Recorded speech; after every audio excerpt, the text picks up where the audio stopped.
నన్ను క్లాస్ పోటీలో కొట్టావు కదా, అందుకే ఇప్పుడు నా ఇష్టం, అందుకే నేను కొట్టాను.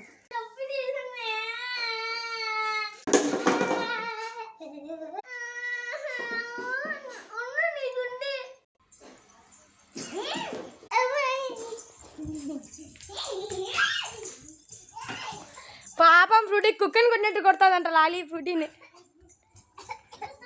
నేను పట్టుకుంటా పారిపోయింది.